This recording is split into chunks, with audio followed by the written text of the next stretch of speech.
God bless you. آج میں آپ سے ایک بک شیئر کرنے لگی ہوں۔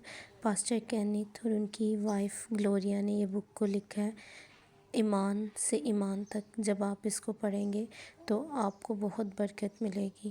آج میں آپ سے اس کا فرسٹ پیج شیئر کرنے لگی ہوں۔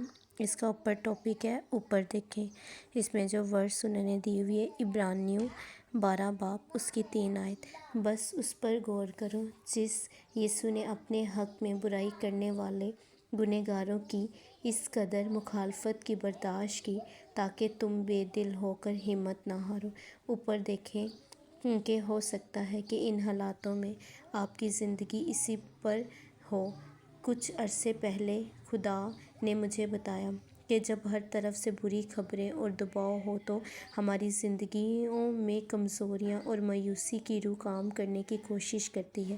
بدی کی فوجیں ہر طرف سے کام کرتی ہیں تاکہ ہمارا دھیان کلام سے ہٹ جائے۔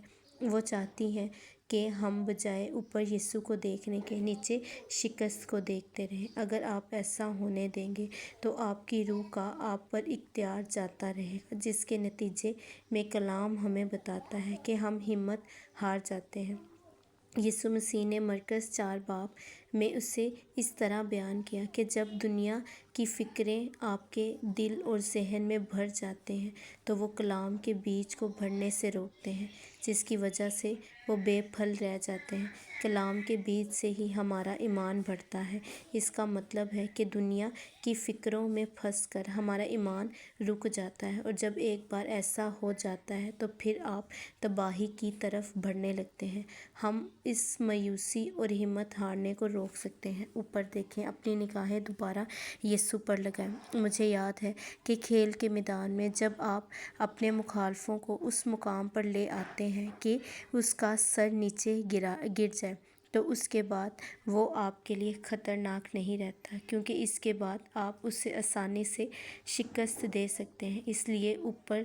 اسی لیے اپنے سر کو اوپر رکھیں، یسوع کو یاد رکھیں جو آپ کے ایمان کا بانی اور مکمل کرنے والا ہے۔ دنیا کی فکروں کے بجائے یسوع پر دھیان رکھیں۔ جو کچھ خدا نے اپنے کلام میں کہا ہے اس پر غور کریں۔ خدا کے خیالات کو اپنے خیالات بنائیں۔ اوپر دیکھیں، اپنی نگاہیں ارد گرد کے حالاتوں سے ہٹائیں اور آسمان کی طرف لگائیں جہاں سے آپ کو سب کچھ مہیا ہوتا ہے۔ اس بات سے نہ گھبرائیں کہ شاید آپ کچھ کھو دیں گے۔ آپ کا ذریعہ خدا ہے، دنیا نہیں۔ آپ کے گرد چاہے کیسے بھی حالات ہوں، وہ آپ کو سنبھال سکتا ہے۔ اگر آپ ہمت ہار چکے ہیں تو اپنی نگاہیں اوپر اٹھانا شروع کر دیں۔ اپنا سر نیچے جھکانے کی بجائے اوپر اٹھائیں۔ خدا اوپر ہے، یسوع اوپر ہے، ابلیس نیچے ہے، آپ کے پاؤں کے تلے۔ اس لیے اوپر دیکھیں۔ یہ بک بہت بلیسڈ ہے۔ یقیناً جب آپ اس کو سنیں گے تو آپ بہت برکت پائیں گے۔ اس کا نیکسٹ پارٹ بھی، دوسرا پیج بھی میں آپ کے ساتھ بہت جلد شیئر کروں گی، اور جب آپ اس کو سنیں گے تو آپ نے ضرور بتانا ہے کہ آپ کو اس سے کتنی برکت ملی ہے۔ God bless you all.